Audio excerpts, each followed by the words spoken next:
And it is the lunchtime treat of the baby boomers. Quick pick-me-ups with no downtime. We'll tell you about that.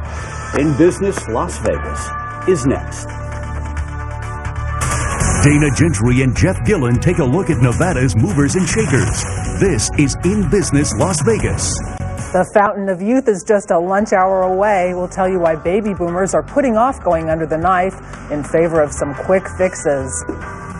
The economy has baby boomers putting off expensive cosmetic surgeries and all that recovery time off work in favor of quick lunchtime fixes that leave no telltale signs, but leave the skin with a more youthful appearance. From fillers to facial light treatments, there's a procedure likely to fix whatever ails you. And joining me now to talk about it, the man you'd see doing those treatments on his office manager, Dr. Edward Zimmerman. Thanks for being here. Thanks for having me, Dana. Okay, so is this mostly because of the economy that people are putting off these treatments, or do you think is there a fear of going through surgery and opting instead for these less invasive treatments? You know, I think it's both. We have baby boomers who are wanting to put off surgeries because they're either in work and want to stay in work, people who are unemployed who need to get back into the work pool. They need to have things done, and if they can have them more economically done and get a good result, that's great. And if we can do these things in a more safe fashion, which means less of the under the knife, that's even better. Yeah, there have always been professions where it was important to look your best, but are you seeing this more now because of Facebook and other marketing tools, seeing more like real estate people you wouldn't think normally relied on looking their best, coming to you and saying, I need to get back that youthful appearance? You know, we've been in town 14 years and we've seen every walk of life coming in, and some that really ought to come in haven't. So, everybody. Okay.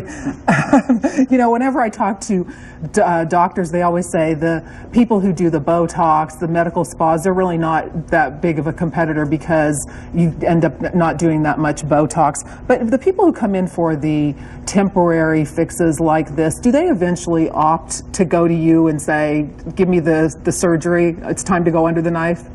We offer a full spectrum, and it's kind of like going to a restaurant. Your favorite restaurant, you get on the menu whatever you want at that, whatever suits you at that time. So if somebody comes in and they need some filler, that's great. If they need a little tightening, that may be a surgical procedure. If they need texture, tone, color regulation, blending the reds and the browns, that's all the high-tech procedures that we offer now. Okay, well, we showed a little bit of the procedure that you were doing there with the, I call it a laser light. You were doing it on your office manager. Mm-hmm. Tell us, what does that do? I know that sun is a big problem here in Southern Nevada, obviously. Does that kind of even out the skin tone?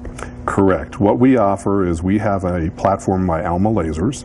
It has over 60 different modalities, but the ones that we use specifically for most of our clientele here in Las Vegas are tightening the skin with fractionated erbium laser or CO2 laser, and then blending the pigment and the vascular lesions with intense pulse light.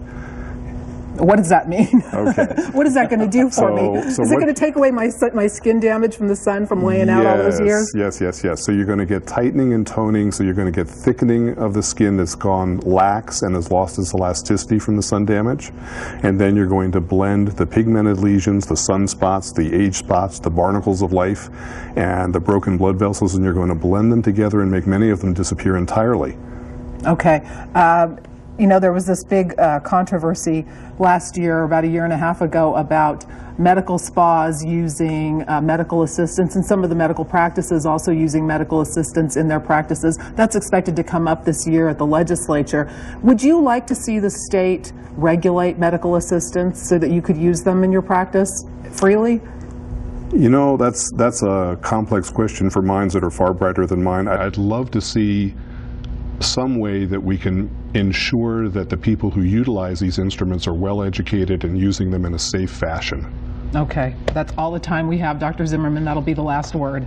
Thank you so much. Thank you.